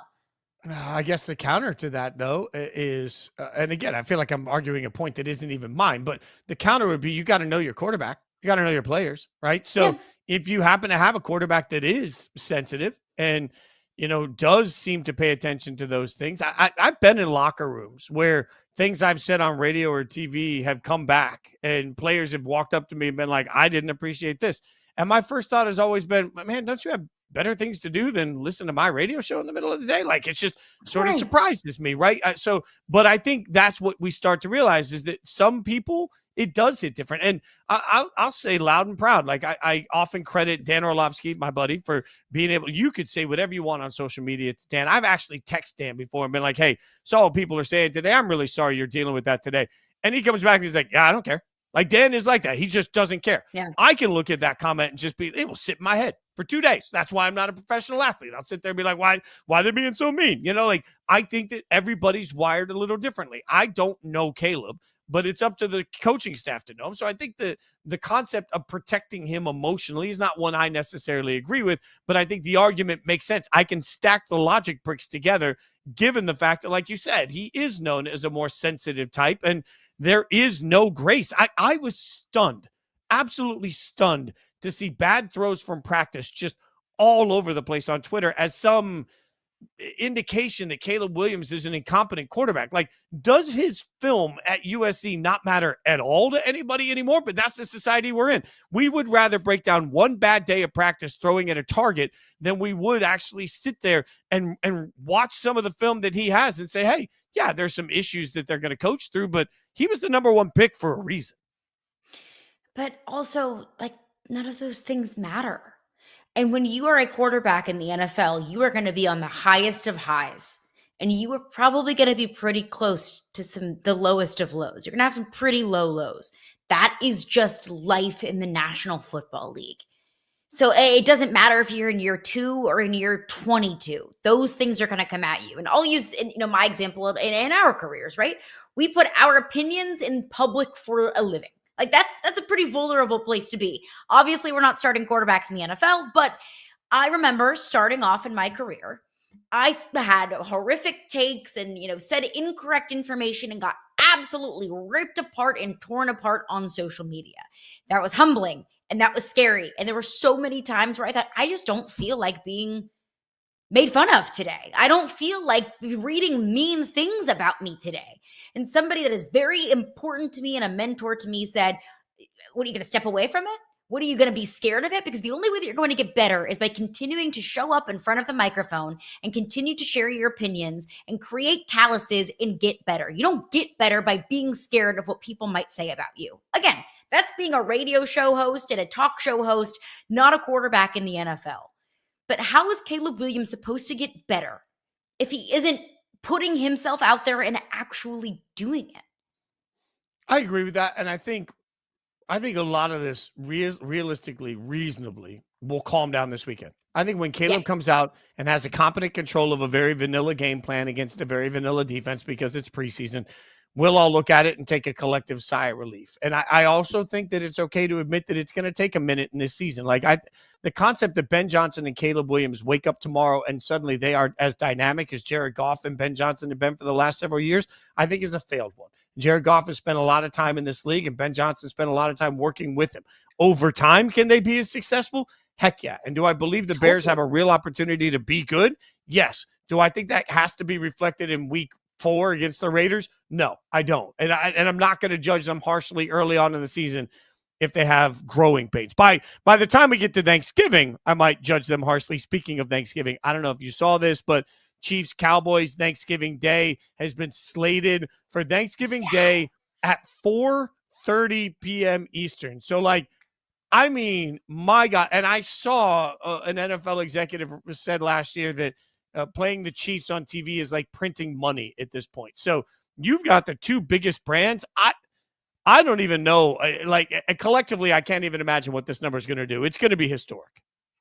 I mean, this is how you schedule a marquee day in your league. Roger Goodell, take a bow. I mean, this comes out just a couple of days after we saw the NBA Christmas Day slate, and there was nothing that stood out to me. I mean, maybe the Mavs, Warriors, Cavs, Knicks, like nothing stood out to me as a juicy matchup, either of, a battle of the powers of franchises, battle of the powers of individual players. There was no obvious rivalry there. There was nothing that stuck out to me. Packers, Lions, Chiefs, Cowboys, Bengals, Ravens. You are talking about the biggest brands, the biggest stars, and some of the best teams in this league going head to head. That is how you schedule a marquee day, like Thanksgiving is for the NFL. But I think there's probably going to be a large number of households. Maybe that's, my bias because I come from an absolutely football obsessed family. Maybe that says more about us than it says about anything else. But I do think there's going to be a large population of American households that shift when they eat during Thanksgiving to make sure they have butts in seats for Chiefs Cowboys on Thanksgiving Day. I don't blame them. Look, it's second meal watching. Like now you go early enough that you can have the second plate of Thanksgiving food, which is all trash, but you can have the second plate of trashy Thanksgiving food at halftime of the game. Like this makes total and complete sense to me. I love every ounce of it. And you're right. When you look at the lineup of Thanksgiving Days games that they've given us, it's just a reminder that nobody knows better how to play the hits. The NFL knows. Packers at Lions is just, it's always a rivalry game, and it doesn't matter if you're somebody that hasn't watched football in 10 years, you see the Packers, you care. Chiefs at Cowboys are the two biggest brands in the league and two of the biggest brands of all of sports. And then you give yourselves Bengals at Ravens, and you're hoping that you've got Joe Burrow at that point. But even if you don't, you still have Burrow versus Jackson is your appeal here. But you've got two of the biggest stars, two MVP candidate quarterbacks going head-to-head. Like everything about that is absolute chef's kiss in marketing, programming, playing the hits. It's why we all pay attention. I will make my shameless plug, as I always make, the Black Friday game, the bonus Friday game, Bears at Eagles. No, the Black Friday game should always be in the only black stadium in the NFL. It should always be in Vegas. The Raiders should wear all black unis, and the Black Friday game should always be somebody at Las Vegas. I'm just, there's always a black stadium. It doesn't matter what the story is or what we're talking about. It always comes full circle to the Raiders. It'll always come back. Fitz will always find his way back home. And I respected it. You have the LSU helmet behind you. You have the helmet behind you. Okay. You have an LSU helmet behind you. I know. And you know what? I'm proud of that. It does look good. Don't ask me how I got it, but I do have it.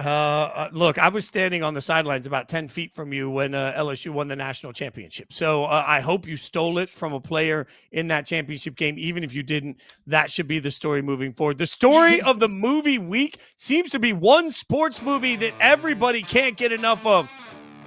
But frankly, the hottest take you've ever heard about sports movies is about to come next on Yahoo Sports Daily.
F1 just became the highest grossing sports movie ever, surpassing $570 million at the box office.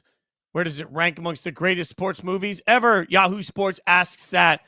And that brings us to Yahoo Sports Daily, where Caroline Fenton and I will break it down. I'm Jason Fitz. And look, I got a couple of buddies that I was actually going to go see F1 last night. Didn't have the opportunity to go see it. But my buddies have said as they leave the theater, all they want to do is drive double the speed limit, which, by the way, you shouldn't do. It's not safe.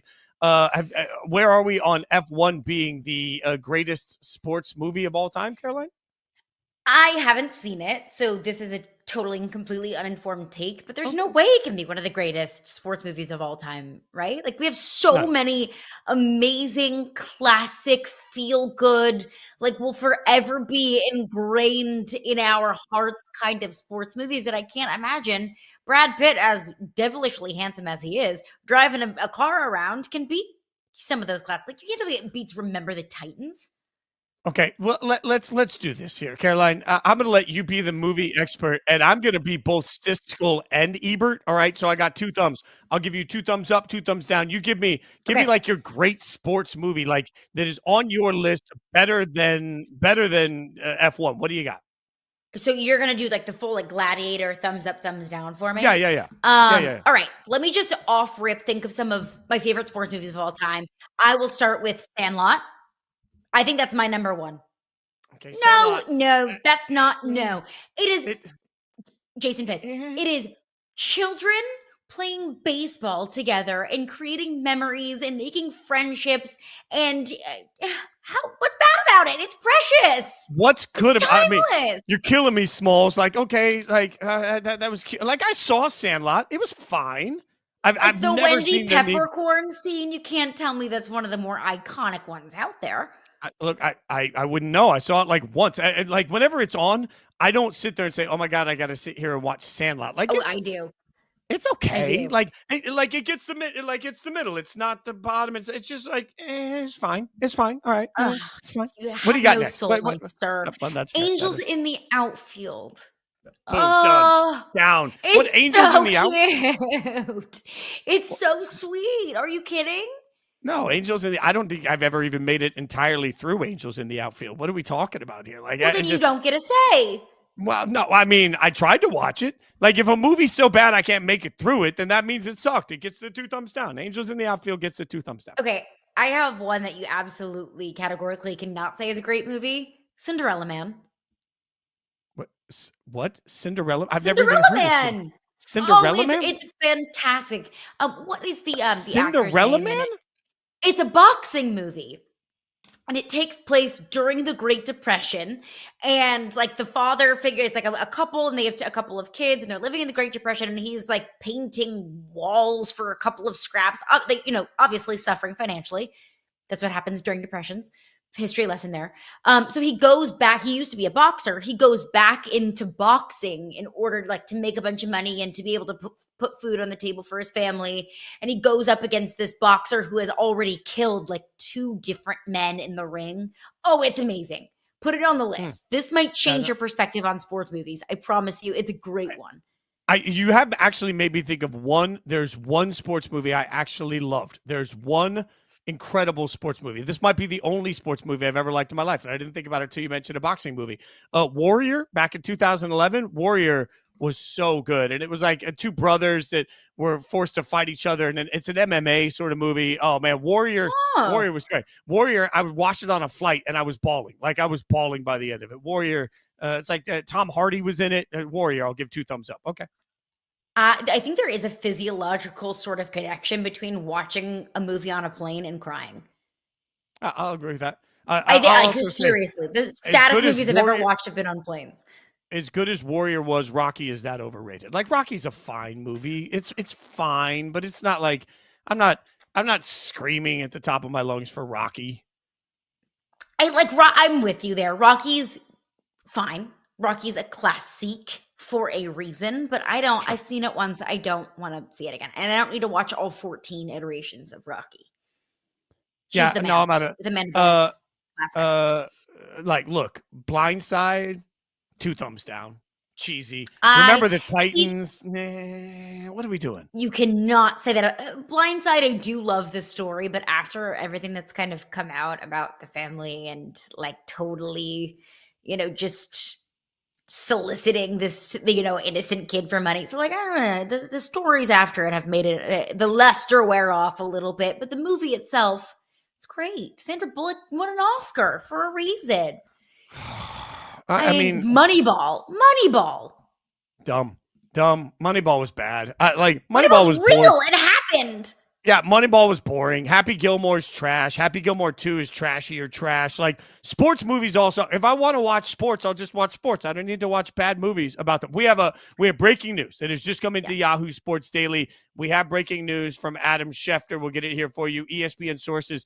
Chiefs wide receiver Rasheed Rice expected to have his disciplinary hearing with the NFL on Tuesday, September 30th in New York. This means that Rice now is likely to be able to play the first 4 weeks of the season before any potential discipline is imposed for his role in an auto accident. So, look, I mean, this is substantial because the Chiefs are going to start the season with Rasheed, at least it looks like right now, and he is a huge part of their offensive plan. We've talked about it. If you have any questions about the Chiefs' offense, I think part of it is answered if you know the availability of Rasheed Rice. And it was reported that the Chiefs are fully expecting a 4 to 6 game suspension. So whether that is what it ends up being or not, the Chiefs at least feel like they're going into the season knowing that they could be without Rasheed Rice for some period of time. We'll at least get an update here. And look, there is a much larger narrative about NFL players who break the law, and how the NFL and how the league approaches certain laws that are broken versus not. I'm not going to get into that right now, but at least the Chiefs will have a clearer vision of what their roster could look like moving forward, and that Rasheed Rice is at least expected to return at some point this season. Yeah, and knowing at least from again here it says with Rasheed Rice's hearing now on track for September 30th, this would make him eligible to play the first 4 weeks against the Chargers, the Eagles, the Giants, and the Ravens. One thing we do have to consider, though, if you're the Chiefs, you don't want this to go too late into the season because, as you mentioned, they're expecting internally a 4 to 6 week suspension. where that 4 to 6 weeks is played and how all of that works is going to be a key part of what we think of the Chiefs this season. They are expected, even with Rasheed Rice. I think without him, the expectations are still that this is a team that should be in the running for the number 1 seed in the AFC. When they lose him will be substantial, and they want to make sure that, frankly, that doesn't come too close to the playoffs that they'll be looking for. And just in the legal side of things, because this is now the NFL and how the NFL would like to proceed, but where it is legally for Rasheed Rice, the people that were injured in the crash in which he was responsible took him to civil court. He agreed to pay the victim, one of the victims, just over $1 million in a settlement. He was sentenced to 30 days in jail over a 5-year probationary period. So now hearing from the NFL is all, what we have left as far as this is concerned. That's always the process. The NFL will always let the legal process speak first, and then they will speak after that. So we'll keep you updated as we get more information on what it means for Rasheed and what it means for the Chiefs for the rest of the season. We can agree that Rudy's trash, right? Like Rudy's just a bad movie. It's cheesy. It's overdone. I saw it for the first time this past fall, which is crazy that I lived my whole life without seeing Rudy. I watched it and I was in boo-hoo tears. Absolute boo-hoo tears on the couch watching this movie. And I'll be the first one to admit that I am such a softie when it comes to movies. Toy Story, done, in tears. I mean, any sports movie, it will have me, I need tissues, my face is red. Rudy got me. Rudy's precious. Rudy represents the heart and soul and the camaraderie of college football. Doesn't it just give you some warm fuzzies? Rudy's a lie. Everything about Rudy's a lie. It didn't even really go down that way. The players have all told you it was a lie. I don't need a Disney movie. You know what I need? Sports. Don't Actual let the sports truth get in the way of a good story, Fitz. It doesn't need to be 100% truthful. Is anybody 100% truthful after all? I'd take a sports documentary over a sports movie any day of the week. That's it for us on Yahoo Sports Daily. Come back tomorrow. We will be here from 9 to 11 a.m. Eastern for Caroline Fenton. I'm Jason Fitz. Thanks for hanging out.